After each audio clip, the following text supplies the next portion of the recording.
Hello and welcome back to the Weekend Spread. I'm your host, Bobby Howard. With me today, we've got, as always, Jameson Maxwell, Ty Lee, and the captain himself, Bowden Blake. We're here to break down Week 12 of college football. We are at the end here. Only 2 more weeks of the regular season left, and the weeks are getting tight here for the Weekend Spread. Before we dive in, I want to take a quick look at our leaderboard. Jameson has reclaimed the lead at 62 and 51. Bowden Blake dropped down to 62 and 52. Jameson is up by nature of not having used his pot of greed yet, so he can invoke that at any time. I'm sitting here at 59 and 55, and Ty is perfectly at 500 at 57 and 57. Overall, guys, it's anybody's game, but Blake, I gotta say, you were in the lead, dipped down one. Are you feeling good? How are we feeling right now? I'm not worried. Jameson has his pot of greed. Probably going to be an automatic L. I know he's probably going to wait till championship week and use it on the FCS playoffs or something like that. But that sounds fun. All I need is that loss, and I'm back in the tied for the lead. So I ain't worried. Jameson's like, I really like Stetson. I'm really big on Stetson. To be honest with you, I feel like I've been trying to find a pot of greed every single week, an extra game to pick, but Blake really pushing this narrative that I want to wait on the FCS championships. Ooh, now that kind of sounds fun. You talk about sicko mode. I'm going to be full on. I think that would be a lot of fun. You're instigating me to do this. Jameson uses his pot of greed in the middle of bowl season somehow. That wouldn't make sense. But anyways, Ty, how you feeling this week? A bit of a weird week in college football. Some shakeups going on in your favorite conference in Pac-12. How you feeling? Yeah, I'm feeling pretty good. I'm feeling confident. The time to worry has yet to set in, and still at 500. We all had a legendarily bad week last week, at least by Schooner Pod 2022 standards, all going below 500. But yeah, we're doing great as a pod, and we got some fun content. So I'm excited. Hey, we 3 of us would have been 500 if Oregon just wasn't around. We would have been fine, but your Duckies had to just go and blow it at home. But hey, look, speaking of the Ducks, they have a really tough challenge right away. They're hosting the Utah Utes, favored by 3. By the way, all lines provided by DraftKings Sportsbook, our very proud partner here. And yeah, this is a little bit of a weird position here. So let's go ahead and dive into the slate. No time to waste. Jameson, as the leader in the clubhouse, you kick us off here. Do you think Bo Nix and the Ducks find a way to kind of bounce back here, get a win against that really tough, tricky Utah defense? This is tough. I'm really struggling with it because I feel like that last game versus Washington just leaves a weird taste in my mouth. I thought the Oregon, kind of botching things as of recently was gone, and they looked pretty dominant. And then Washington, team we really didn't think much of, kind of handled them the whole game. Can I pick push again? I like push, but I'm gonna go on Oregon's side here. Pick the push, Oregon by 3. Blake, your thoughts? Yep, I'm going the opposite. I chose Utah to win the Pac-12 coming into this season, and surprisingly, I still have a chance to do that this weekend. And Oregon-Utah, basically, winner of this is going to the Pac-12 championship. Loser is most likely going home. The thing about Oregon, I'm not even looking to last week versus Washington. That could be a fluky performance, but Dan Lanning came out and said that they're pretty dinged up. He wasn't specific about who, but a lot of people are saying Bo Nix could be really dinged up. Their offensive line could be. That spells trouble against a really solidly fundamental team like Utah. If Bo Nix can't go. Ty Thompson, their backup, has only taken like 21 snaps this year, even though they've been up in games by multiple possessions, just because I think they've gone all in on Bo Nix trying to win the Heisman, that they haven't given their backups really any sort of snaps. So if I get an injured Bo Nix or Ty Thompson as a go, I would hate to be on Oregon right here. And just the fact that Oregon's defense shoves against really bad teams in the Pac-12, but it's really struggled against the good competition all year. I like Utah. I think I feel pretty confident about this one. Yeah, it's tricky That hurts. because I didn't know about the Bo Nix injury. I might have to use a good old mulligan here before you start, Bobby. We don't see, that's the thing. He was so cryptic about it. We don't know. He just said we're dinged up, and they're like, who? And he was like, I'm not going to go into that. Which a lot of people are saying it probably is Bo Nix, but we don't know. We just don't know. Well, Nix did get was out of the game last week and came back. Do we even know what body part? I'm trying to look it up right now. It's because it's not here in this. They're looking at his lower leg an injury. in the it's like a leg injury. Yeah. Okay, I'm going over to Utah. I'm not liking this. It's ankle. Yeah, I think it's an ankle. Yeah, he's still gonna be hobbled with it. And Bo Nix's mobility is what makes him special. I think this can be too tough to go against Utah with +3. I'm mulliganing it for my one of the year. I think that's a very, very smart, good mulligan, because I was all in on Oregon here before hearing about Nix. Utah's defense, while it is good, it's been torched by some of the better offenses in the Pac-12, like USC, UCLA. They did end up beating USC, but still a lot of points put up on them. But without Nix, this thing I just do not trust that Oregon offense at all. So I'm riding with the Utes +3 here. So I think there's an important point noticing. I follow the Ducks a little bit more than you guys, obviously, because when we look back at the Washington performance, what you guys point out is, they failed at home, really disappointing performance against a Washington team. That's their big rivalry game. If this were Texas Tech, TCU's main rival, or Texas or Oklahoma Oregon State State's for OU. their biggest rival, right? Yeah, well, Oregon State, TCU hate each other. The one that actually has a name to the rivalry, which I don't know. This is a big, but it's a big game, and they were facing the quarterback that is still leading the nation in yardage. So this one is rough to look at, because I look at that game and then I look at the Georgia game, but I don't put as much weight in the Washington game. It's anything can happen in that one. Also, when I look at Utah, the Bo Nix injury obviously is a big question mark, but Utah has really struggled against any sort of competent quarterback that they faced.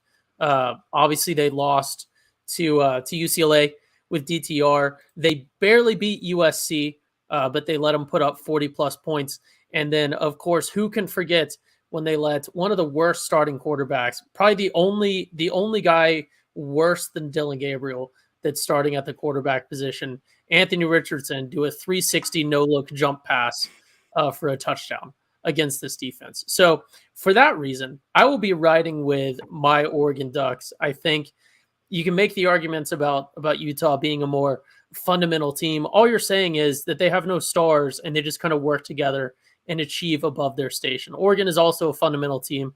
Obviously, there's some bias here, and I do have to change things up, picking a little differently. But I feel like even a Bo Nix with a potential ankle injury, or with their backup quarterback, Ty Thompson, who is a freshman, but he is 6'4", 230, and a guy that can move it around sometimes. So I'm not too worried about my Ducks. I like the Ducks -3 in this one. You also got to support a fellow Ty there. So another note on Bo Nix, just like obviously he could just play if it's just simple little ankle sprain. It looks like he returned to the game last week, so I wouldn't be surprised if he does play. But this dude has a past of breaking the other ankle and multiple other ankle sprains on that right ankle that he did allegedly hurt in that game. That's just spooky for me. I'm staying away from that. If I'm just betting in general, that's just not value for me. I think that's fair. I think that's a live bet.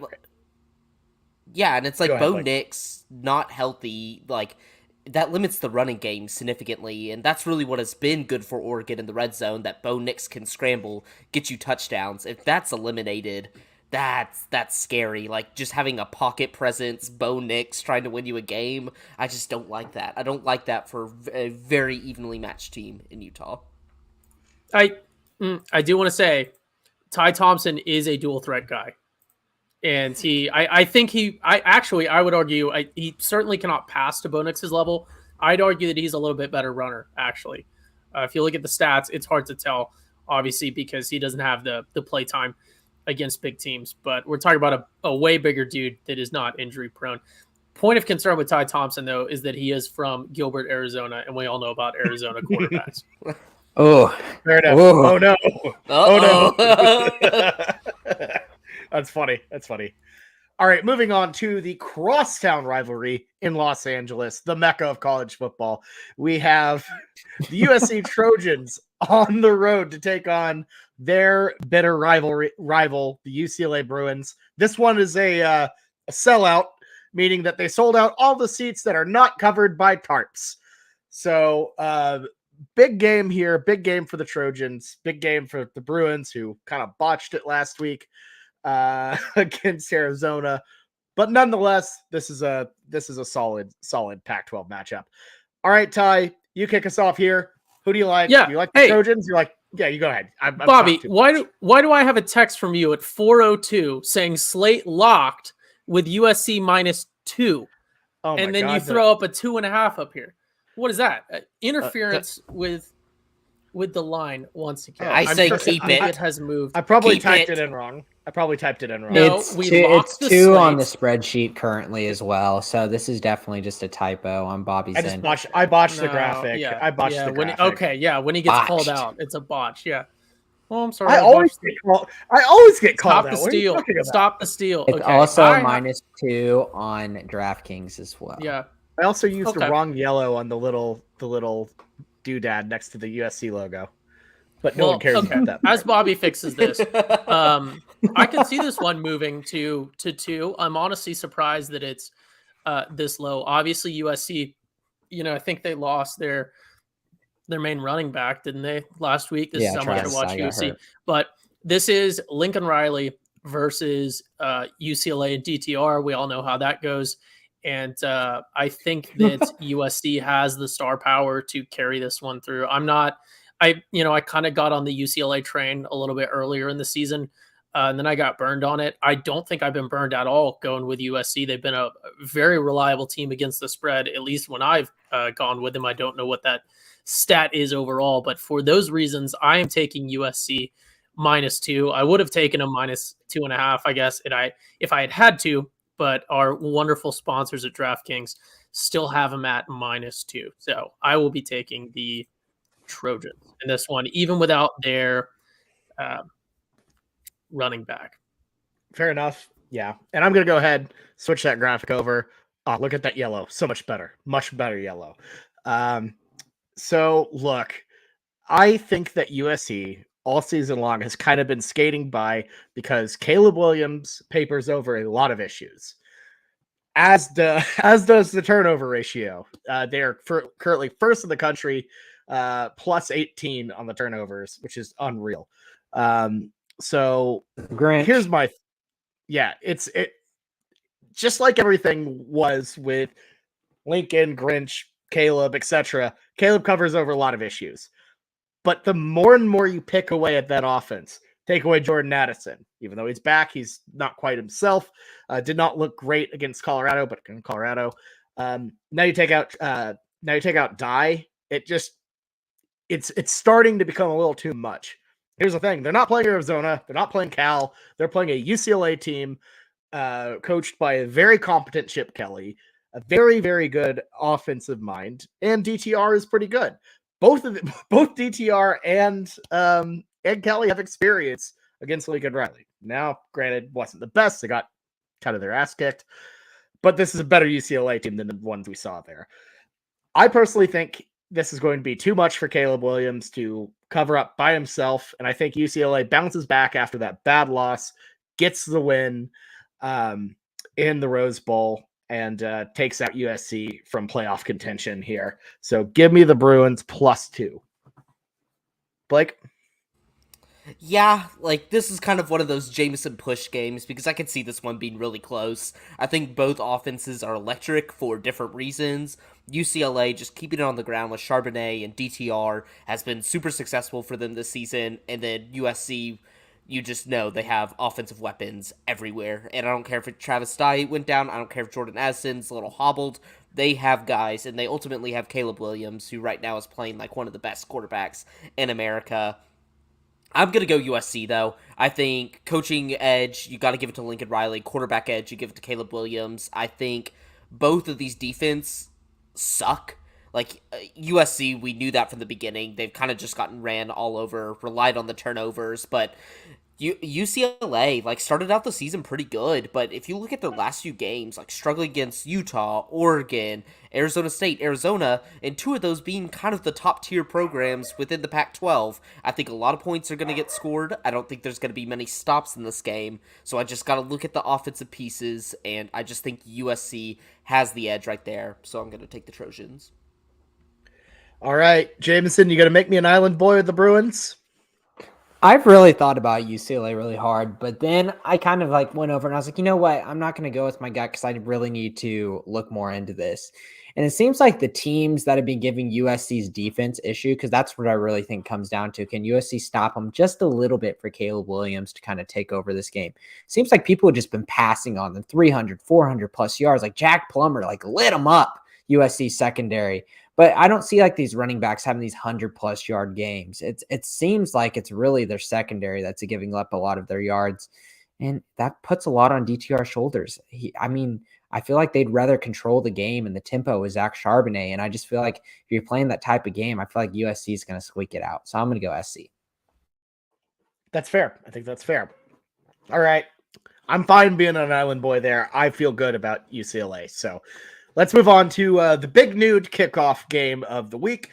It's the Illinois Fighting Illini. Not big nude. What? It's not big nude? It's on ABC? No. TCU Baylor is big nude, my boy. You've angered the frog. The big boy's gonna come get you, Bobby.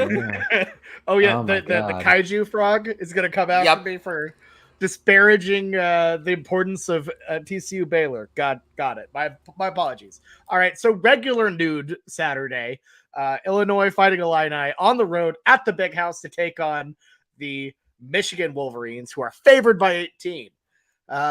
Jameson, potential look-ahead spot for the Wolverines here? The games next week? Senior day? I don't know. What do you think? Ugh. Why are you making me do this? This is just such a nasty line. I have to speculate about 18 points. I almost said F it.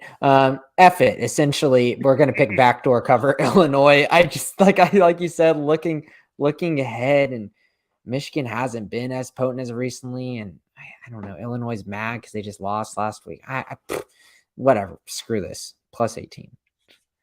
Like, I'm going to go Michigan. I hate this. Michigan is the biggest fraud team in the entire country. The fact that they are ranked number 3, and if you look at their schedule, take out Penn State, and it's a whole bunch of nobodies. Might as well be playing an FCS schedule, but yet everybody in America is clamoring over this team. Oh, Blake Corum. Blake Corum has like 200 more yards than Kendre Miller for TCU, which we don't use probably enough as we should, and he has like 30-40% more carries. It's ridiculous. I don't get why he's in the Heisman contention. He's a good running back, sure, but nothing special, nothing that you can't find in other teams across America.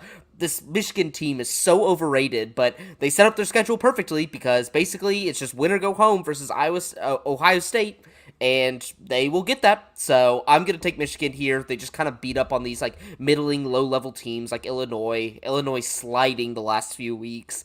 I don't think they can get it right, especially at the Big House and a team that could just, I guess, punish you like Michigan. So I bet Illinois barely even scores this game. So I just got to take Michigan. Yeah, this is tricky. Illinois does have their running back after a couple weeks off, so that will help them. I think this is a look-ahead spot. I also think Michigan does not want to show They're gonna do as little as possible, show as little as possible before that Ohio State showdown next week. I think Illinois squeaks in and gets the cover. I think they're gritty enough. I think they have enough I think this game is going to be sloppy enough where Michigan just doesn't blow the doors off them like they do most teams. Weatherman Bobby, we got something crazy going on in Ann Arbor this weekend. I got to look up the weather because it might be a little bit snowy. Ooh, yeah. No, I was just saying. I thought it was going to be sloppy. It's going to be high of 29 on Saturday. That's that is Brett Belima weather there, buddy. He thrives in that shit. He's pumped. Yeah. Okay. I'm feeling better about Illinois plus 18. Ty, who do you like? Yeah, as all three of you guys have said before me, this one is just gross. It's the line is, I think, far too big. It's all the lines this week are just very, sometimes I feel like, oh, this is a very competitive line. And then other times I feel like it's super easy. I mean, obviously I'm 50%, so who knows on my picking, but like USC -2, I think that's an easy decision. This one is difficult. Michigan hasn't really been letting people score on them. Surprised Blake didn't mention it, but obviously the tremendous buy-in to Michigan is it's a brand thing. You have to have that big brand. If TCU had Michigan's schedule, they would be like 7th. So, I don't know. I'll go with Michigan just because Illinois, they don't really put up points on people. Michigan doesn't really let people put up points on them. And they have turned it on before. They haven't really turned it on a lot this season, but I like Michigan. Hopefully they're trying to make their resume in this one. So give me the Wolverines -18. Yeah. Yeah. He's just distracted by the SGA buzzer beater. Shai Gilgeous-Alexander just hit this crazy step back three to win the game. Second time in a week that he's done that. Wow, what a shot from Shai. Oh my God. He is so good. Carry on. Points. Back to college football. Carry on. Back to college football. Don't make me go back to this sport, please. Oh God. The season's already over pretty much for OU. I'm ready for basketball. I'm kidding. Boo-hoo. Boo-hoo. You have one season where you're not in it. Talk about my life is 7-5 teams, buddy, okay? Hey, man, we're 5-5. To think we get to 7-5 is optimistic. But anyways, look, it's rivalry week, pretty much. So, let's move on. Okay, well, no, I have the setup, right? Let's move up to the biggest rivalry in the Big 12 by far. Texas and Kansas. Yes. The Longhorns on the road, 9-point favorites at the Jayhawks. Ty, I'll let you kick this thing off.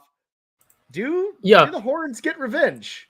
So this one is, like you said, big rivalry game, which is important for Texas because in their 3 traditional rivalries, four actually, they're getting to play A&M again soon, and us at OU, we're moving with them, but unfortunately, Texas does not get to play their other 2 rivals anymore.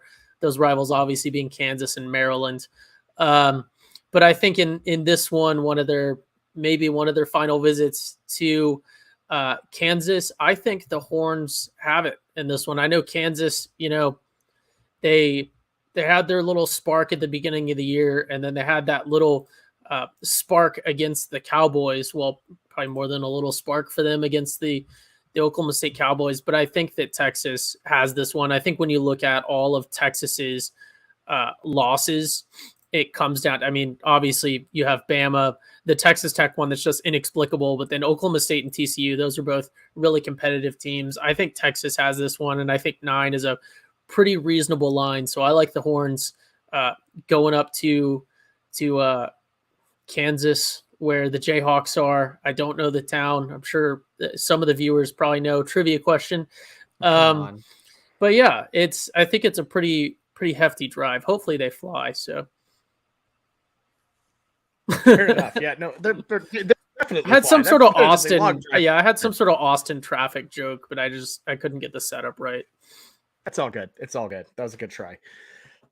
Here's my thing. This is tricky because essentially Jalen Daniels is going to have to go. He is according to Lance Leipold. Very, very close to coming back. And I'd feel great about that. And apparently Jason Bean's hurt. So I do not trust the Kansas third stringer, but I think they're going to roll with Daniels. And I think he puts Kansas in a good enough position to make this a close game. I think they cover. Texas right now is, from what I see, a little bit of a free fall situation. It appears by all accounts Xavier Worthy is on his way to Los Angeles to play with Lincoln Riley. I think that I think the Frogs kind of broke the horns in half here, like Bane snapping Batman's back.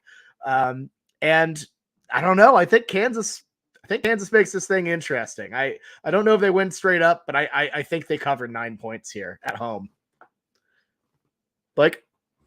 I'm with you, Bobby. I did not lay a single eye on the Kansas-Texas Tech game, but I heard Kansas played a lot better than what the score indicated, and I'm going to trust those sources and go with the Jayhawks here. I think Bobby is right. This Texas team we've seen in the past, they get up for big games, and then they just get beat, or they play close games against these random opponents that they just don't respect. And I know Kansas beat them last year, but this Texas team, it just feels like a whole bunch of mercenaries on that team. Like, nobody actually really cares about the brand. Nobody cares about next year. They're all kind of out for themselves. I do think the TCU loss just broke them. I think Quinn Ewers is coming out not being that good. Their defense coming out, playing their best game, I think, of the entire season, even better than Alabama, and still not being able to get the win. That is rough. That is rough. And I know if they're smart, they just rely on Bijan to win this game, but Texas doesn't seem to be very smart, so give me KU. Well, I mean, their defense outscored yours in the offense. Yeah. So, yeah. You sound like a Texas message board member, Blake, with I think everyone on this team is a mercenary who doesn't care about the brand. They kind of are, though. Like, you just see it. Like, nobody really cares about, like, trying to actually progress Texas, because we see time and time again, they get up for these big games, and then they'll just play, like, a Texas Tech, just a team they don't care about, and then just lose, or, like, get close to losing. Like, West Virginia always plays them close. It's just, they only care about the big games, and they only care if they can draw a big crowd, stuff like that, and I just don't trust them. So 9's enough for me to take the Jayhawks. Okay, fair enough. Jameson, who you rolling with? I'm going with the Horns. I think that there's a lot of people betting Kansas here because obviously the history of it.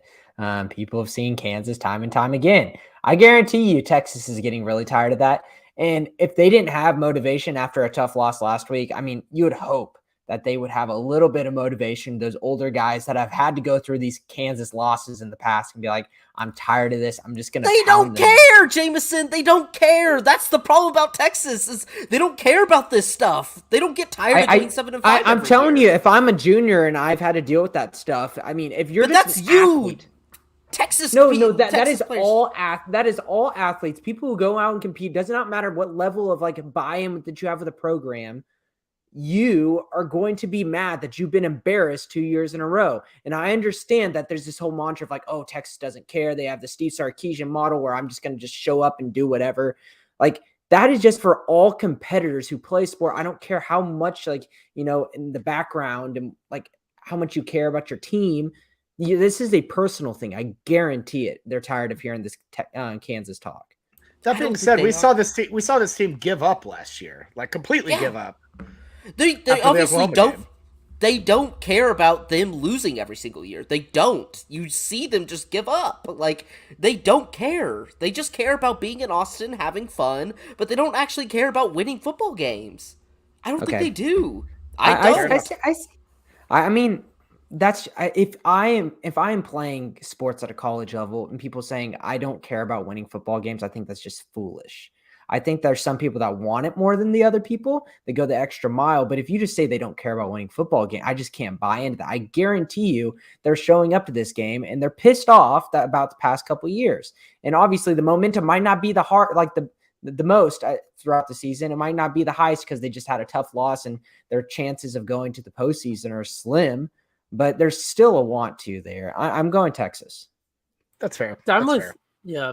I'm with Jameson on this one real quick before we move on. I mean, it's like the same argument as capitalism. You know, who cares if everyone cares about the brands? If everyone's just trying to build their own resume, you know, if everyone is out for their own interest, ultimately that's going to benefit the team. You know, if each individual player is going out there trying to perform, you know, and build their highlight reel and resume, whether it's to abandon ship and transfer or whatever, you know, ultimately you're still progressing the team forward. Because I agree with Blake's argument, but I think it applies to every single game this year with Texas. And I think it's kind of the future of college football. It's just mercenaries.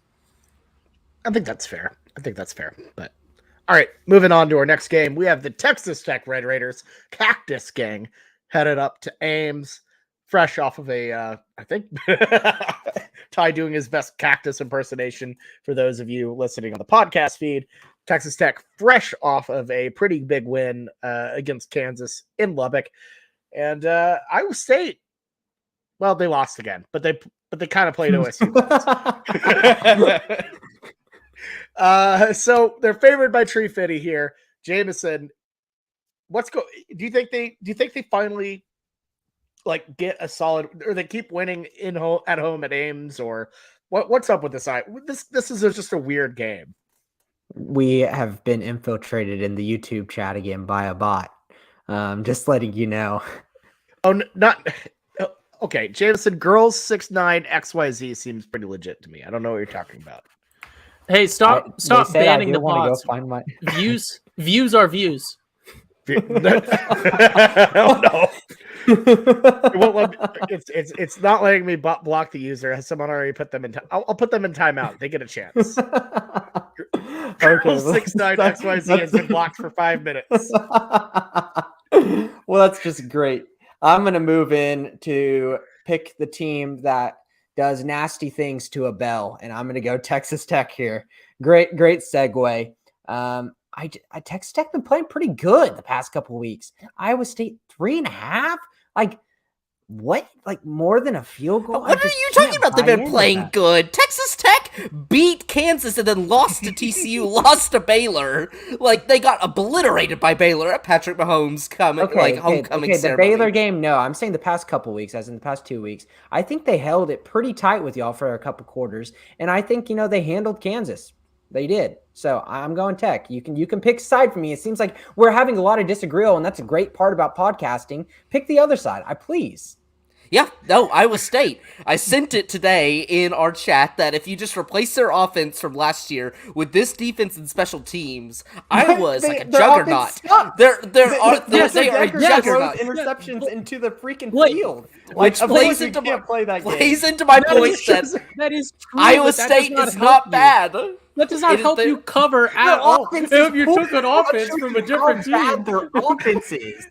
They are not bad. Their offense is so bad that their ranking is so low. But if you gave them just the offense from last year, and let's not remind ourselves of how poorly Iowa State did last year as well, and it would be one of the best teams. Like, are you kidding? That shows how shitty their offense is. Do you think they can keep up with the team? So Texas Tech OU really. Points? So, for example, OU really isn't that bad if you just put in Kyler Murray at the quarterback.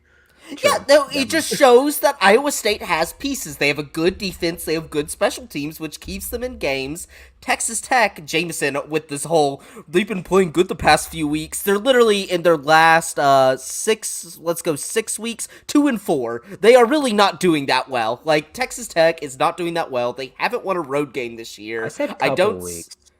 Couple weeks, yeah, 2, and they're 1-1. That's not good. I guess actually that is good for Texas Tech standards. 500 is really good. They covered versus Kansas, and I think they played it pretty tight for a couple quarters with TCU.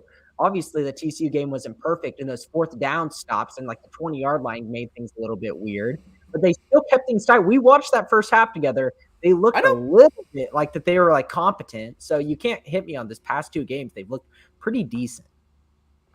I deal in wins and losses. I'm not with these halfway moral victories like Cactus Gang is always talking about. So I'm taking Iowa State. They can't win a game on the road. I still have that Texas Tech under 5.5 wins, and I desperately need it to come through here. So Iowa State, beat them this week, and let's get them the following week. Sooners, give me the Cyclones. You literally Wow. gave a moral victory for Iowa State earlier in the podcast. You talked about how a game that they did not cover in was closer than the score represented. That is No, I did say the OSU game, God. but this year they've been keeping games close, and I will give them that, and that's perfect. They've been Perfect for losing. covering purposes. That's perfect. But for Texas Tech, it's like they're not even covering. It's like last week they covered, but then like TCU Baylor getting blown out, OSU blown out. Like they just keep on getting blown out. Like Texas Tech 5-5 against the spread. Iowa State 4-6. then Okay. it will hit this week. Then we'll even the odds. Iowa State's gonna settle the score this week. Texas Tech can't go on the road. They can't. They And just can't. that's no, I think that's actually the point that I I kind of am rolling with here because Tech is not a good road team. Like you said, they haven't won on the road yet. And not only that, but I think Iowa State, they figure it out a little bit more at home. We've seen them play better at home. That to me, I think this is going to play out very similarly to how Iowa State beat West Virginia in Ames. I think they just kind of put it together and get a good win. Texas Tech just not quite there yet on the road outside of their, I don't know. I believe Tech has only lost one home game, and it was that Baylor game. So, like, it truly is a tale of two teams, and I expect that to continue in Ames on Saturday. Ty? I have the Cactus Gang. So I think we've talked about this one way more than it deserves.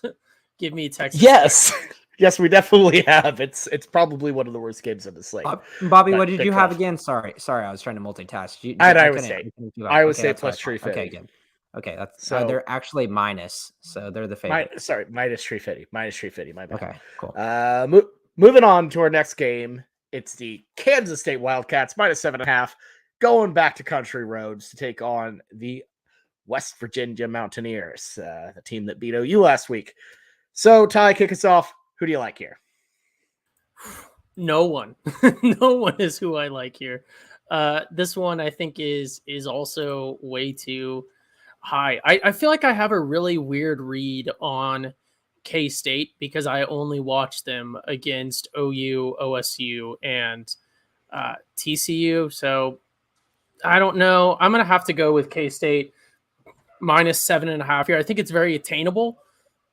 And I think West Virginia this year is one of those teams that is going to take advantage if you make mistakes. And I think K-State is well coached enough to maybe not put themselves in that situation. So I'm not worried about a K-State loss. I am kind of worried about a backdoor with the hook on this one, but give me the Wildcats minus 7.5. Yeah, I'm not going to be afraid of the hook here. I like Kansas State here. They're a really good team. They're finding their rhythm. And look, West Virginia is not as good as people think. I know they beat OU last week, but I don't know. That game, I feel like they're overvaluing the Mountaineers here a little bit, maybe a little bit. K-State has the Big 12 title game in just that is right there for them. All they have to do, just go to West Virginia, get a win. I think they do it, especially given the weird 1 p.m. kickoff time. So I think they get it. I think they get the job done. West Virginia already had their happy ending moment last week with beating OU, and they still fired their AD. So yeah, give me the Wildcats here to get the dub and the cover. Blake? Yeah, K-State has everything to play for. They got to wrap up these last two games in order to make it down to Arlington. So K-State, West Virginia does worry me at home just because we've seen it time and time again this season. They're constantly just being a threat and a pest. But the good thing is K-State went on the road at a good against a pretty decent Baylor team and was able to just run it down their throat. And now they're kind of stuck via injury with Will Howard, which is probably the quarterback they should have been playing this entire time just because of the run and throwing threat that he is. And we saw it on display last week. And the one thing I thought OU did well against West Virginia was they were just able to run it down their throat. K-State does that the best in the Big 12, I think, with Deuce Vaughn and a good running quarterback with Will Howard. I think just K-State has everything to play for. West Virginia has nothing, so give me K-State. Well, and they're good on the road. Look what they did to Yeah. Baylor and Waco last week. Just Just, absolute demolition. eviscerated them. Eviscerated them. Took them out of the game so early. Like, I feel confident with that, even though I think West Virginia is a little bit harder place to play. I still feel confident. Fair. Jameson? Yeah, this is my favorite pick of the slate. Kansas State. Feel pretty good about it. I'm not worried about West Virginia and Morgantown. I'm not worried about West Virginia and Green being their new quarterback. Not worried about it. I think Kansas State handles this and easily. Yeah. Cool. All right, let's move on to our next game. It's the TCU Horned Frogs -2.5, taking on the Baylor Bears. Did I have the line wrong again? Did I? No? Did I? No, No, 2.5 is okay. like what I've been Okay, seeing we're good on everywhere. that one. We're good on that one. Okay, cool. I just saw the 2.5 and was worried that I copied and pasted it too many times. I thought that was a bit, actually. No, but the Frogs favored by 2.5 here in Waco against a Bears team that is just really confusing to figure out. 1 week they go on the road, beat Oklahoma. The next they get blanked by K-State. But you know what? It's a rivalry. And the last time TCU was in a playoff position, they lost right there in Waco, the big old toilet bowl. And that guy right there was in attendance. So I'm just saying, could it happen again? Jameson, your take. Yeah, I felt good about Baylor last week, like really good about their game versus Kansas State. And 3 points on the offense. I don't know what I can work with that. TCU, extreme momentum versus Baylor, very low momentum. Give me TCU here easy. Blake, we all know you're a house divided here, clearly, as Ty has told me. Yeah, I was about to say, insert Ty joke about me going to Baylor, but this one's easy. That is not a joke. Yes, but the way in which you use it is a joke. You What do can you- use yes, but- truth and you can use truth as a joke, but I wasn't TCU's joking. You're a Baylor alumni. Is that a joke to you? No. But TCU easy. I think all the pros, all the gambling experts, yada, yada, yada. I see them every single week try to go up against TCU's opponent just because they think their power ratings, their fancy little numbers have this team figured out. This team is not defined by numbers. It makes no sense. Like I said, going into the season, I thought TCU was going to be a feisty 6-6 team, but we've somehow exceeded expectations, and now we have hopes to make the college football playoffs. Stop trying to use numbers to define this team, and if you are, use the proper numbers. Number one, strength and record. That's what you should be looking at. This TCU team is proven. Last week should give you even more hope about the Frogs. They win another, just take another style of game and they win it. A defensive battle. This is just shaping up really well for the Frogs. We've won shootouts, we've won close games, we've won defensive battles now. Like, there's so many ways in which we can win the football game, and Max Duggan has not been playing good the past week or two, but let's rely on Miller. Let's get him into the game, because honestly, I think he's one of the best running backs in the country right now that nobody's talking about. So 2.5 makes it pretty easy for a rivalry that TCU has dominated since 2014. We've only lost once since then to Baylor. We've beat them last year, the infamous Chandler Morris game when we were absolute crap and Gary Patterson had been fired. I'm not worried about Baylor. Never have been. Give me the Frogs. Yeah, I'm rolling with the Frogs here. They've been an absolute wagon this season. I believe best team in FBS against the spread. According to my sources, they're 8-1-1. So they have been on a tear. I'd be a fool not to pick them. And I'm going to pick them. I like TCU. The Hypnotoad shows the way. All hail Hypnotoad. TCU to the playoff. I think they get a big, big win here in Waco. I think they have the right stuff to get there. I'm going to say right now, TCU's making the playoff. Ty?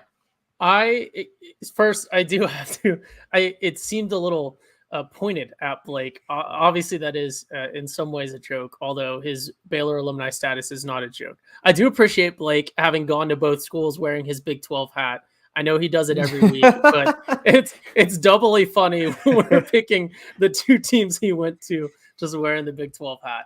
He's a shield protector. But yeah, I got to echo everything that everyone has said about TCU. And honestly, I could go on because TCU fits my mold of a perfect college football team right now. I think they're perfectly timed and everything else. I could go on for way too long about this. So I will cut myself down to 1 point, and that's that TCU gets dogged on in the national media by the bigger sports commentators about a lot of their games being sort of scrappy or close. But like Bobby pointed out, still 8-1-1 against the spread. And like Blake pointed out, still undefeated. That's ultimately what matters. If you won every game you ever played by 1 point, you'd still be undefeated and the national champions. And you just have a ridiculous, it doesn't, as long as you win, that's what matters at the end of the day. People are going to look back on this in 20 years and they're going to see 10-0. They're not going to see 10-0, but and from an entertainment perspective, if you're trying to gain fans, if you're trying to get people on the Hypnotoad train, it gets so many viewers that you have those interesting games that are keeping people in their seats on that channel until the end of the game.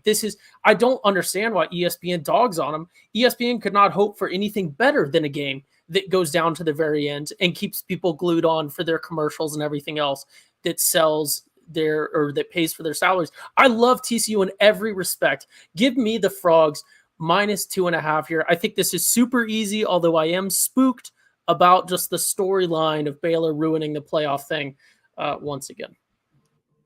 Yeah, I think we're all in agreement there. All right, let's move on to the game that somehow is in prime time on ABC. Woo! It's Bedlam. The Oklahoma State Cowboys on the road in Norman let's be real. They're coming back. We're not getting out early. But one of the last times they will be playing in Norman against the Oklahoma Sooners in recent memory. And they're ranked. The first time since 2009 that they're ranked and the Sooners are not. But the Sooners are favored by 7. This line looks like it's creeping towards 7.5. We'll see where it goes. But we locked it at 7. So, Ty, kick us off. Do you think the Sooners can, despite all of this, can beat OSU and win Bedlam? So we did a solid 25 or so minutes on this earlier in the week. As usual, like I say every week for the OU game, I encourage anyone who hasn't listened to go back and listen to that one because we did it much more justice than we will be able to do here. In short, I'm taking the Cowboys +7. This is not a vote of confidence against OU winning. I just think that OSU has so much buy-in. They have so much motivation for this. And I really think that for the most part, a lot of this OU team is just sort of, as we said, mailed it in for the end of the season. And they're just kind of coasting and they've sort of curled up and they're just kind of waiting for the beating to be over. And I think the Cowboys are seeing that and looking forward to exploiting it. And I think they're going to give us everything that they've got. And I think that we absolutely have the weapons to win this game, especially in Norman. But I am very much worried about this being an entire touchdown on the line. Okay. So, yeah, that is the end of my... Okay, so no one else is talking. I will say in conclusion, Hideaway Pizza is now a Norman thing. We have twice as many Hideaways in Norman than they do in Stillwater. Therefore, it is ours now. We have taken it via democracy. That's true. So does that change your pick to OU? No. Traditionally, the Hideaway school has been terrible in the game. And now that OU is the Hideaway school, give me the Cowboys. We are loaded with too much expectation. That's fair. So this is tricky. Because why would I ever give any faith in OU here? After the past 2 weeks, they have shown a complete lack of ability to want to improve on the steps you need to win football games, the details, the minutia, all of that. But at the same time, this Oklahoma State team is beat up. Spencer Sanders, healthy or not, or whatever, he's going to play. But at the same time, I don't think he's going to be the same player. I think the defense is malleable. It's beatable. And ultimately, this is the toughest game on the card for me, by far. Not because I'm trying to pick with my heart or trying to avoid picking against what I want to happen, but because I really don't know what Oklahoma State team will see. because they were not good against Iowa State. That was not a very good Iowa State team that they beat. And it took Spencer Sanders coming back from the dead for them to beat them. So my thing is I could very well see the Oklahoma State team we've seen kind of fold at K-State, fold, at Kansas. I could see that version back in Norman. I think they're just in the top 25 because they have 3 losses, and why not throw them up there? But I'm going to go with the Sooners. I think they bounce back. I think the fear of missing a bowl game is so high, and this is the best chance to do it, to get bowl eligibility, that I think they go ahead and get it done. And I think they finally string together that perfect game, that complete game when they actually need it. And it might be wish casting, I don't know, but I'm not picking the damn Pokes here. Sooners -7. As it always is. Go ahead, Blake. I disagree with your statement that this is OU's easiest chance for bowl eligibility, but because it's at Tech. Yeah, of course you're going to say that. I'm spitting facts here, my man. I think that game's going to be a little bit easier for y'all, but I don't, dude. Okay, look, what's his Joey McGuire said before the season started, well, we're gonna beat OU in the last game of the season, then tear down our end zone or whatever. And now OU's bad. That place is gonna be going through the roof. It's a night game. Like, I'm so scared of that. All 500 of their fans. Yes, that's gonna be a really intimidating environment. They show up for OU. They hate us. Yeah, y'all are usually in the top 10 when y'all are coming in there, not this level. But anyways, this is a rat line. This line makes no sense to me. I guess in a sense it does. OSU falls out, is not in the top 75 in a lot of key categories, whether it's offense, defense. But it's just OSU just feels like the better team, and they always play OU close, I feel like, recently. Or I guess when OSU has the expectations to beat OU, that's when they fail. But I just feel like 7 is way too many points for an OU team that I have no idea what I'm going to get from a week-to-week basis. Every time I think OU's a pretty decent team, they'll come out and lay an egg. And so maybe they get one of those decent performances, but I just feel like rivalry game, Spencer Sanders being back, that keeps it close enough to me that just 7's too meaty. That is too tough of a steak to chew. I ain't going for it, so give me the Pokes. Fair enough. Jameson, who you got? I've been back and forth about this. I thought easy Oklahoma State. I thought, you know what? I picked Oklahoma the whole year. Every single spread this year, I've picked Oklahoma. And it hasn't felt good. It's not felt good. I know. I feel like I've done really well in my Big 12 picks this year, but Oklahoma, man, have I done poorly. There's just something just irking me deep down. One of it is obviously my heart. I don't want to go into this game with the slight backwards hedge saying oh, well, at least if OU doesn't do well, I have Oklahoma State. And then the second thing is I got to give it to us. Our offense has played pretty decent at home. Not good on the road. Completely our game plan shifts. Everything shifts. All the play calls, what we do looks embarrassing. Obviously, Jeff Lebby plays way more conservative, and I hate it. But at home, he feels more confident, especially versus an Oklahoma State defense. I feel like he'll let it loose a little bit more, get that kind of style of play from Dylan Gabriel where he's actually throwing contested balls like Blake wants to put him more into danger. I think there might be more danger here. And the Spencer Sanders thing is going to give us trouble. It's going to be a high-scoring game. There's going to be a lot of points. I think just OU might squeak it by with 10-point win. I don't like it, but I can see that scenario. But I do worry about a lot of the old guys on OU that probably have checked out and already think about the transfer portal. Just want to get done with this season. But Jameson, they're athletes. They don't give up. They want to always compete.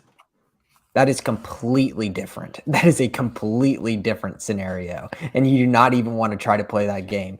Yeah, I just talked about a guy who's legitimately saying, I don't want to play for this team anymore versus people on Texas. They're not at that point. They're not at that point. Are you kidding me? They might be. They might be, Jameson. We're in kind of I'm like a just Tom kidding. Herman Yeah. 2.0 type situation right now. So I Maybe. completely disagree with that. I don't think Texas is at that point. That's Like, fair. come That's on. fair. We're just messing with you. I'll say this: if we do get bowl eligible, we should give away a bowl eligibility shirt that that the bowl season Twitter account has been making for all the teams that get bowl eligible. I'm sure Do everyone it. would love Totally that into one. it. Yeah, That'd be a good giveaway memory. to celebrate the time we had to scrap to get into a bowl. Great stuff. All right, that's all we got for the main slate. But because, well, okay, primarily because this slate the overall college football slate sucks, we're bringing back the random pick from last week. So, Jameson, do you happen to have the randomizer set? Yeah, I You do. So do. here's our DraftKings lines here, and we have a total of, oh man, it's now at 1 out of 5. I'm pretty sure it was like 1 out of like 50. Oh shoot. Now I don't remember the number. What does edit undo? Oh, I think it was at 50. Whatever. So If it goes yeah, out, or you pretty could just sure it was throw in like 60 or 70 and then just Yeah. wrap the count or something if you're not Yeah, sure. because Just I- count down from the Friday games. I had It's it. only I gonna did count. I did count, and I lost my second digit, and it was just at 5. And I'm like, what No, was it's my fine. other number? Just put in So- 60 then, and we'll wrap Yeah, the Okay, count. we're gonna do it 60. 60, and Yeah. if it goes too high, it goes too high. It's not going to generate above 10, just like last time. All right, so I'm up first, which is wonderful. Last week I was gifted with the wonderful Cincinnati bet, which just was a nasty game versus ECU, and I thought there was a chance I could have got it, but that fourth quarter was nasty. So let's see what we get again. And it's going to be 41. You're going to make me count 41 times. This is great podcasting. Didn't take this into account.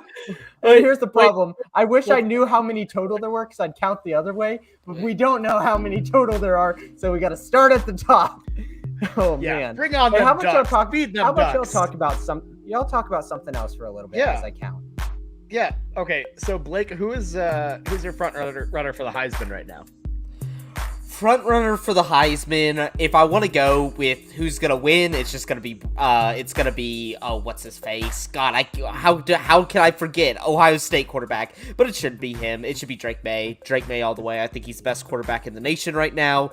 He's really slinging it. I think the Heisman has kind of devolved into the best player on one of the best teams, and not the player that means the most to their team. I think Drake May has been the reason why UNC has had one of their best records. Of course, during a year where we thought UNC was going to be irrelevant, because anytime they have expectations, they suck. But Drake May is that good. He is that guy. I think he is way better than CJ Stroud, but it's probably going to Stroud. Yeah, probably going to Stroud. I personally think Caleb Williams probably is the most valuable player to his team if you go that route, but I don't think the Heisman's so weird with the best player, best team, like moniker of it, because that doesn't really work the best at times. It doesn't. The They're also probably criteria not. is Go ahead. all over the place. It's just all over the place. We don't know what they're actually looking for when they're looking for a Heisman. That is true. Jameson, what game do you got? I was looking at the lines. I said, God, that game sucks. I do not want to be close to that. And guess what? It is manifested. Can y'all look at these games? Just take a wild guess which one got picked. Boise, Wyoming. No. Oh, dang it. I will at least know what to do in that scenario is fade Wyoming. But look at those. Stanford versus Cal. Oh, You got Cal Stanford? that hurts. That hurts me. You got the game. I do not want to pick that. Oh my God. I watched what Cal did versus Oregon State last week, and that was just not palatable. And what do I even say about Stanford this year? Oh my God, just horrible. God, this is Not horrible. palatable. Yeah, that's a very apt way to describe Stanford football. Man. I picked the lesser. So I'm gonna pick Cal. Screw it. God, that's horrible. This is just a nasty. Oh my God, nasty game. Screw this. Yeah, that's Cal minus 4.5. That's bad. Well, I hope it works for you. But Blake, it's your turn Yeah. to step up to the randomizer. Let's see what you got. At Bobby, least you we mind know putting that in the what spreadsheet for me? 41 is, so we can Yeah. count down from there. Cal minus Okay. 4.5, was it? Yep. Well, Jameson So- has adjusted the randomizer. I have. Okay. Yeah, it's at 55 now. I went ahead and counted. All right, Blake, you ready? Yes. Give it to me. 7. Yes. Ooh, low I Back love up a we nice go. early week game. All right, 1, 2, 3, 4, 5, 6, 7. Ohio State versus Maryland. Ohio State. What's is the 27 line on and a half that? point favorite. Ohio State's 27 favored and by a half. 27.5.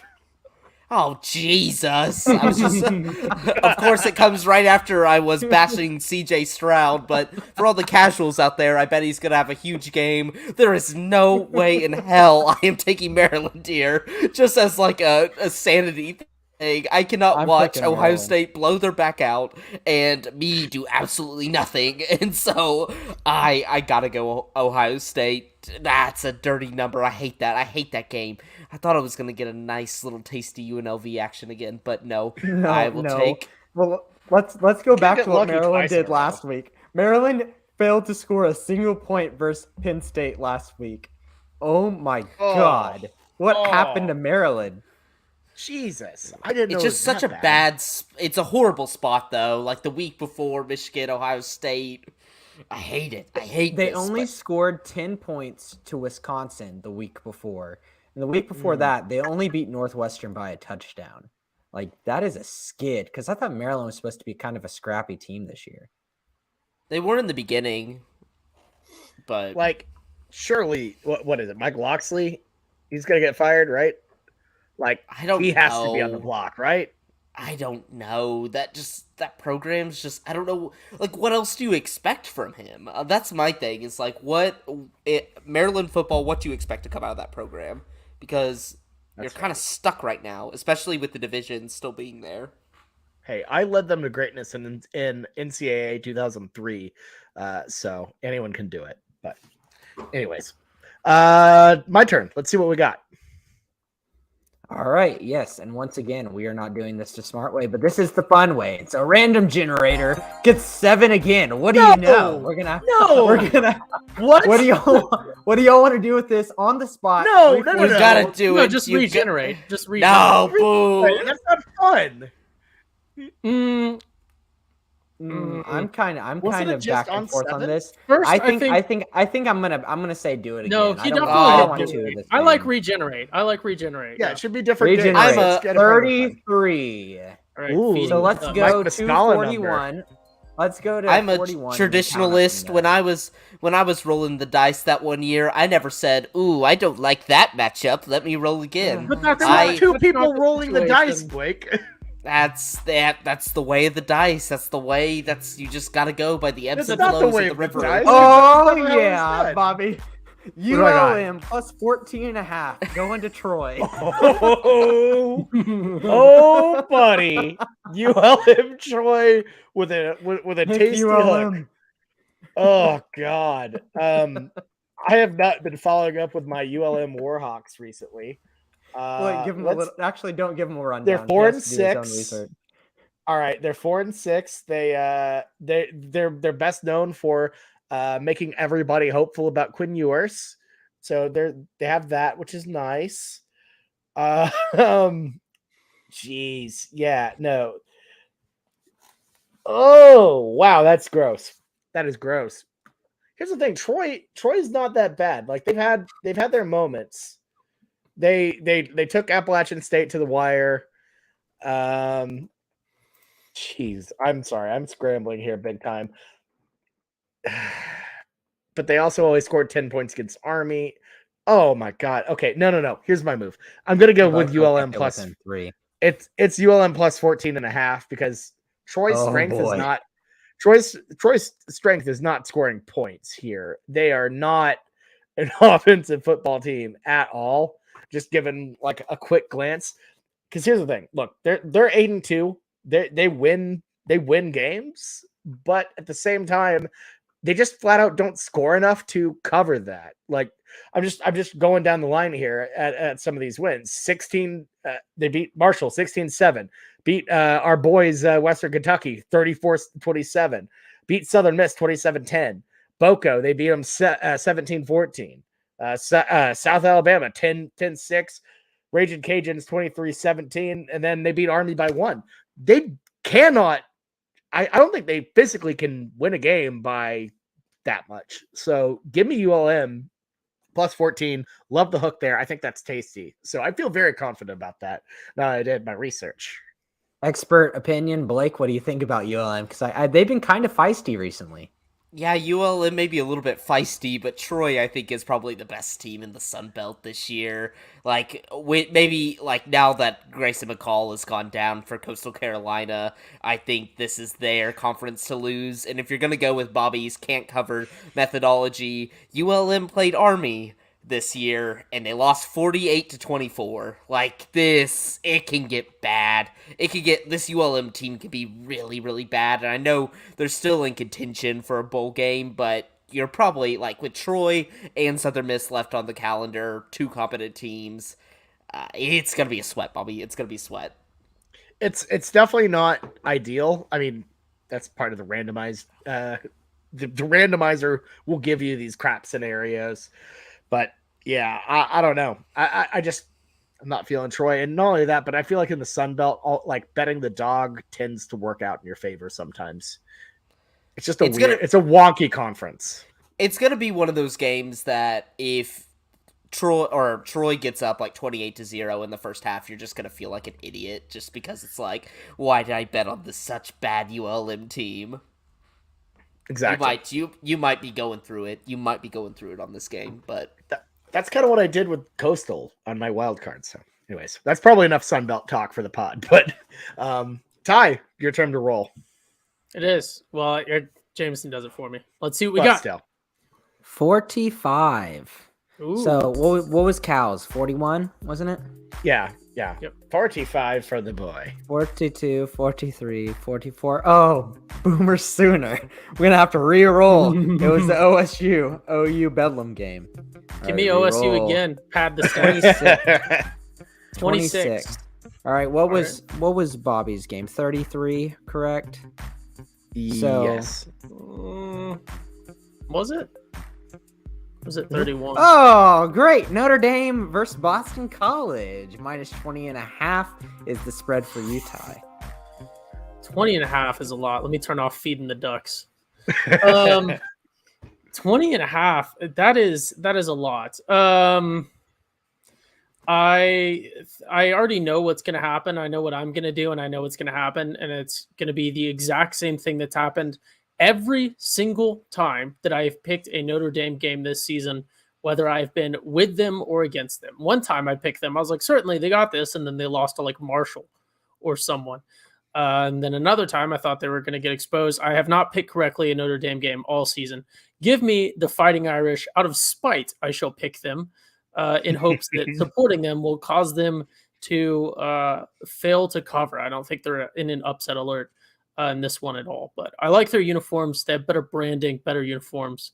So give me Notre Dame minus 20.5 against the Boston College Bruins. Shout out to Boston College, though. And that's funny. Is that what they're called? Boston College last week. Shout out. They're the Eagles. Yeah. Okay. Shout out Boston College. Anyways, beating NC State. Honestly, just completely blew my mind. Did not see that because this is a team that lost to UConn this year. They put up 3 points versus UConn. And I understand UConn's coming back. They put up 3 points versus UConn, and they ended up beating NC State.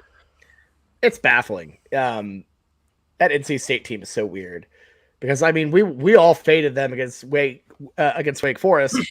They beat Wake Forest and then lose to BC, who is awful. So that was almost on the slate last week. But speaking of the random game generator, we need to stop using a bootleg generator that keeps spitting out the same numbers. Good old random. No, as high school taught me, random.org is one of the best because it randomizes like via radio frequency or something like that. There's like some mathematics behind why random.org is like the superior random number generator. Why it gives us 2 7s in a row. But that can happen. That can Anyways, happen. We need a less janky way of looking up the games, is what we need. Yeah, to fix. I did want to point out though, my brilliant random game last week when I was fortunately by the college football gods given Purdue, who I picked -6.5, which they covered, and then come to find out hours after the game, it was actually Purdue +6.5. So I certainly covered that as well. That is true. That is true across the board. we made Ty sweat through this game that took like 30 minutes to do 2 minutes because of like injuries and everything, hoping that Purdue would cover the 6.5, but they were covering the whole time no matter what. That's so funny. That's so funny. All right, it's time for my favorite pick of the week. Why aren't the brakes working? Because I cut the brakes! Wild card, bitches!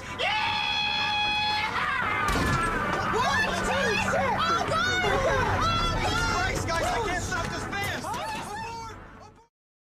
All right, we can't stop this van. Ty, kick us off. Who do you have? A long time ago in a college town far, far away. Many years ago, in the beginning of the Schooner Pod, when the college football gods bestowed upon the earth the curse that is the Schooner Pod's The Weekend Spread, I, Ty, went digging into what my other hosts will call the crumbs. And in the crumbs, I found a team that there was just something about this team that I had to pick them. So I brought them up on a wild card and I picked them. Little did I know I had just introduced an invasive species into the podcast. And that invasive species is Jameson. I think he's trying to talk to me. I hate you. That invasive Don't do species this. is the bobcat. The Texas Oh my God, I State hate you so much. Bobcats. I hate you. -5.5 I against hate you. the Arkansas State Red Wolves. Oh my God, I Both hate teams him. pretty evenly matched against the spread. Texas State 5-5, Arkansas State, I believe 6-4. So more or less the same. Texas State has kept it close in many of their games. They've lost to a lot of not good teams like Troy, like Southern Miss, like UL Monroe. Everyone they've lost to is not good. But they really, outside of Baylor, haven't really let one. Well, in James Madison, that was kind of weird. Give me the Bobcats. The Bobcats are perfect to pick. I had to reintroduce them back into the podcast because so mad. we went This too is long horrible. without picking them. And if I lose, then it's just funny. Oh, that's Texas State for you. But if I win, I get my co-host hooked on picking them again. And they only hit every now and then. You can tell by Jameson wanting this one that the iron is hot. It is time to strike on this Texas State team. Give me Texas State. I minus had this 5.5. game circled for like 4 or 5 weeks to pick. I said, It's gonna I'm be going your to wait pot till of greed, Texas wasn't it? State gets back at home. I'm loving this one because I think Arkansas State trash. I think Texas State plays so much better at home. You I can had this pick game the same scheduled wild for so long. No, I'm not picking the same Okay. wild card. I'm a boarding ship. Good job. You just spoiled Boko for me, man. Oh my God. Jameson, we I'm picked the so same hurt. wild card earlier this year. We do it every week. Oh wait, no, and like, it was I also Boko. Yeah. I picked one and I just hated it. It just didn't feel right. I like when everyone has different ones and I've just aborted on that. Ty has probably picked about 4 of my wild card picks that I've wanted. And luckily he saved me from a couple of them, but still this one Yeah. hurts because I Whew, legitimately last had week. this one planned for about a month. Wow, that's tough to see it. Tough to see it. All right. I'm gonna go with a little bit of a team that we were talking about earlier that I think they're spiraling out of control. They were down bad last week, rock bottom, but not rock bottom enough to kick them out of the college football. Are you playoff picking A&M? rankings. No, of course not. The NC State Wolfpack, not great, but they're still 24th in the college football playoff, right? Well, as Blake has taught me, I've seen the light. It is nothing but a bunch of sheep feed, and I'm rejecting it, throwing it in the face of Stephen A. Smith, and rolling with the Louisville Cardinal -4 at home. Malik Cunningham is considered day-to-day. If he is back, I think Louisville rolls big at home. Obviously, not a great game against Clemson on November 12th. That would be last weekend. But this team's kind of figured it out a little bit since their narrow loss at Boston College, narrow loss against Florida State, and then they got blown out by a really resurgent Syracuse team. This is a team 6-4. Yeah, not great, not ideal, but I think Cunningham and the Louisville Cardinals, they're hot, they're cold, but I think at home they pull off the victory at the the stadium formerly known as Papa John Stadium. So Papa's Day of Reckoning, it's happening right now, and it's happening to the NC State Wildcats. Oh, sorry, Wolfpack. Jeez, Blake, go ahead. Who's your Wildcat? That was who's your Wildcat? That was really bad. Who's your Wildcat? I have forgotten how to speak. Good Lord. Bobby, I love that pick, but if Malik Cunningham does not come back, you are going to be in a world of hurt, just like your Coastal Carolina pick after you made it with the information of Grayson McCall being out in the ether. It wasn't like it came out after. It was out there. You just I should have won that game. I got backdoored. You shouldn't have won that game because you are foolish. You made a foolish choice with bad information, and that's fine. I struggle with the Wildcats. They only missed the cover by like 2 points, by the way. What? They only missed the cover by like 2 points. Yeah, they still didn't cover, my man. That's all that matters when it comes to this I competition. thought they were going to get clobbered, though. As a reminder to the listeners, Bobby is the king of quality losses on this podcast. He'll remind you every single week about how all of his losses are wins. But going back to the well here, last game on the slate, the glorious number 55, as we now know. Give me UNLV minus 11 on Island. I don't care. This team has been a cover machine for me. I haven't lost a UNLV bet yet. I'm not going to start now, especially during this critical time of the season when the 999 is lurking above all of our heads. Nobody wants the 999. It hasn't come up in a while, but remember, 3 weeks in that last week, it's a shortened slate, so it's coming up close. It's coming up close, but I'm going to take UNLV on Island. Hawaii has been a cover machine this year as well, but I like those unstoppable forces versus immovable objects type games, and I'm taking UNLV. We're going to make a bowl this year. We're 4-6. Just need this win and then a win against next week versus Nevada. Don't know the line yet. Probably going to be picking that as well. Give me the Rebs. He's just been running with the Rebs. All right, Jameson, who do you like? I'm mad. I really was going to do it, Bobby. I was going to pot of greed Boca. I was going to. And I'm so angry about it. So no pot of greed this week. We'll just have to stick with my wild card. And we're just going to walk on. You're gonna have to use it next week. This is like You're the gonna have to. time. Like You've can't said pot this of greed. exact line like 5 times in a row now. Okay, fine. I'll use my third. No, I don't want to pick this one. I'll wait till next week. I'll find something else. Oh God, I'm not a procrastinator. I promise. I'm just okay. Here's my pick, and I think Blake will like this one. Georgia going to Kentucky, only 22.5-point favorites. I think Georgia just might slam them. Absolutely just slam them into the ground. 22.5, too tiny for me. I feel like that's easy money. I felt really good about this one. Give me Georgia, minus 22.5. Thought about Ole Miss, minus 2.5, going to Arkansas. I watched a lot of that Arkansas LSU game. Arkansas's defense kept it close with LSU. But just they know KJ Jefferson, him being hurt, just their offense, Arkansas's offense, just very. And even though Ole Miss lost a lot of momentum with that Alabama game last week, they looked pretty good. So I'm gonna stay away from that game because that game versus LSU was just nasty, and I'm just gonna stick with Georgia here. Okay, last call to not get stuck with only picking 1 week for your pot of greed. Well, we do have championship week. Championship week there's includes all the championship games. All the games. Well, I guess we'll be seeing us next week. All right. God, oh my God, 999's coming up so fast. I know. Yeah. It is closer than it appears. Like every game is crucial. For and not everyone's only that, happiness, but I want Bobby just to tank it this week. Like I need it. What has he got up? Oh, Me Bobby, too. everyone I need it wants more to than lose. anyone else. Trust me. I'm trying to compare. Okay, like let's look at our picks this week. Bobby and Utah. Ty are like No, opposite I on have Utah, Ty everything. is Oregon. I have UCLA, Ty is USC. I have Illinois, Ty is Michigan. I have Kansas, Ty is Texas. I have every Iowa State, Ty is Texas Tech. We agree on K-State. We agree on TCU. But then OU-OSU, and then obviously random wild cards. every This time is the week. It's every decided. time we do that, It's we're just all completely opposite on everything, and then it's a wash. Yeah. it's gonna wash. It never It's is. gonna wash. Nobody ever gains like a 6-point advantage in a week. It's always 3-3. Like you're just back to where you started.